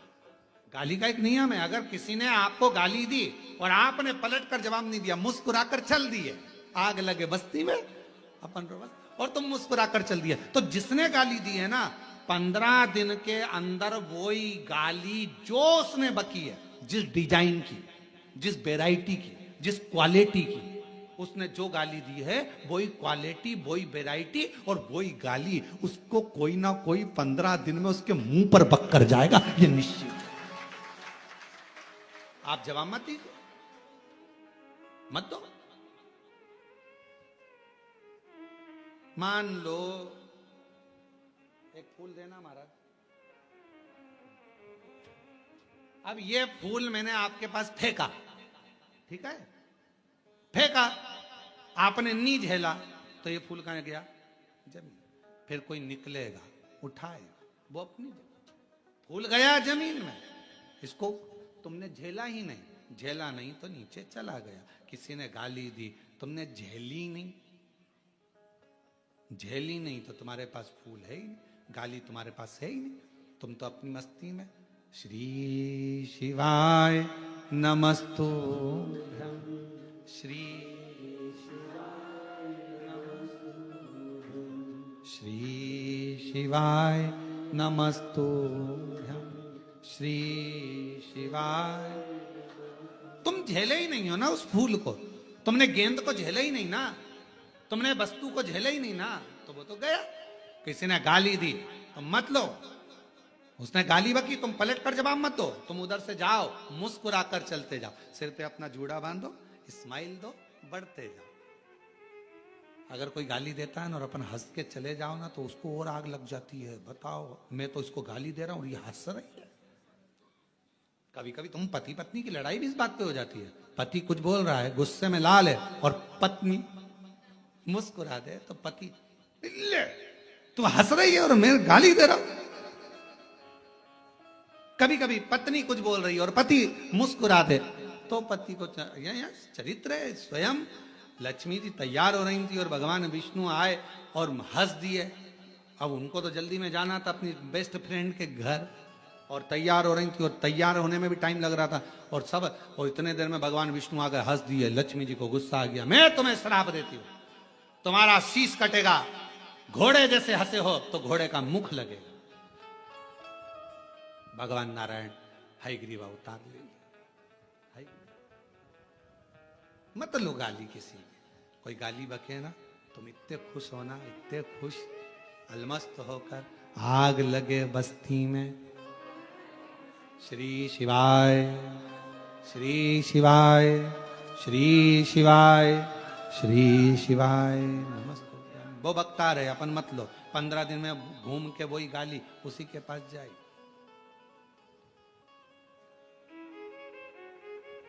कुरुक्षेत्र गए हो आप लोग? कोई कुरुक्षेत्र आप गए? कुरुक्षेत्र में जहां पर भगवान कृष्ण ने गीता जी का उपदेश अर्जुन को दिया था, आज भी वहां पर कई सेंटर लगे हुए हैं। उन सेंटरों का यह कहना रहता है कि मनुष्य के मुख से जो वाणी निकलती है वो वायुमंडल में घूमती रहती है, और वो वायु एक ना एक दिन उसको पकड़ा जा सकता है और वापस ग्रहण किया जा सकता है। वो वायु घूमती रहती है जब तक उसके पास तक ना पहुंच जाए। कुरुक्षेत्र में गीता जी का ज्ञान भगवान कृष्ण जी ने अर्जुन जी को दिया, तो वो वायु में जो वाणी घूम रही है उसको सेंटर पकड़ रहा है, रिसर्च सेंटर उसको पकड़ रहा है, उस वाणी को। शब्द, आप जो शब्द कहते हैं, गालियां देते हैं, आप शब्द कहते हैं, आड़ा टेढ़ा बोलते हैं, ताने देते हैं, यह शब्द घूमता घूमता एक ना एक दिन आप ही के पास आता है। 15 दिन, 20 दिन, 6 महीना, 8 महीना, 1 साल, 1.5 साल, 2 साल बाद आपको एहसास होगा कि मैंने ये गलत करा था, गलत बोला था, और आज इसने मेरे साथ ये गलत कर दिया, ये गलत हुआ, मैंने करा था, मेरे साथ हुआ। और बिल्कुल तुम्हें ज्ञात होगा, तुम्हारे सामने आएगा, जैसा कर्म करा है वो तुम्हारे सामने आएगा कि मैंने करा था 3 साल पहले, 6 साल पहले, 8 साल पहले, 2 साल पहले, आज मेरे साथ में हुआ है, ये मैंने भोग रहा हूं, ये मेरे ही करा हुआ है, मेरा ही करा। लोग कहते हैं कि तुम्हें नरक भोगना पड़ेगा। शिव महापुराण में नरक शब्द है ही नहीं। शिव महापुराण में भगवान शंकर ने मां पार्वती जी से कहा, सुनो गौरा, सुनो पार्वती, हे हिमालय सुते सुनो। लोग कहते हैं नरक भोगना पड़ेगा, शिव महापुराण में शंकर जी कहते हैं मरने से पहले जो जो कर्म मनुष्य करता है उसको मृत्यु के पहले यहीं पर भोगना पड़ता है, तब जाना पड़ता है। कर्म भोगने के लिए मानव का शरीर है, मृत्यु लोक में हम आए काय के लिए, अपना कर्म भोगने के लिए। पूर्व में तुम्हारे नाम जैसे कहीं कितने नाम होंगे, राम सिंह नाम के ना जाने कितने होंगे, बिमला नाम के ना जाने कितने होंगे। तुम 9 बजे पैदा हुए हो तो 9 बजे पैदा होने वाले हजारों होंगे, लाखों होंगे। एक ही टाइम, एक ही दिन, एक ही घड़ी में, एक ही पल में पैदा होने वाले करोड़ों बच्चे होते हैं, लाखों बच्चे पैदा होते हैं। पर कोई उसमें से मिनिस्टर बन जाता है, कोई उसमें से डॉक्टर बन जाता है, कोई उसमें से कलेक्टर बन जाता है, और कोई बेचारा सब्जी बेचता रहता है। नाम वही है, कमलेश नाम तुम्हारा, कमलेश नाम उसका, नाम उसका वही, तुम्हारा नाम भी वही। एक मिनिस्टर बन गया, मंत्री बन गया, सांसद बन गया, ये बन गया, वो बन गया, और दूसरा सब्जी बेचे। उससे पूछो तू कितने बजे पैदा हुआ, 9:15 पे। तू कितने बजे, 9:15 पे। कौन से दिन, गुरुवार। तू कौन से दिन, गुरुवार। कौन सा सन, ये सन, वही सन, वही सन, वही पल, वही घड़ी, वही क्षण। पर एक खूब उन्नति पर है, एक डाउन में। कारण क्या है? कोई पिछले जन्म का अच्छा कर्म मुझे बाबा तेरा, कोई पिछले जन्म का अच्छा कर्म था जो तुम्हें अच्छी जगह पर बिठाया। कोई पिछले जन्म का अच्छा कर्म था, तुम्हें भगवान ने धन दिया। कोई पिछले जन्म का अच्छा कर्म था जो कोरबा में ऑनलाइन शिव महापुराण की कथा हो गई और आप लोग बैठकर कथा कर तत्व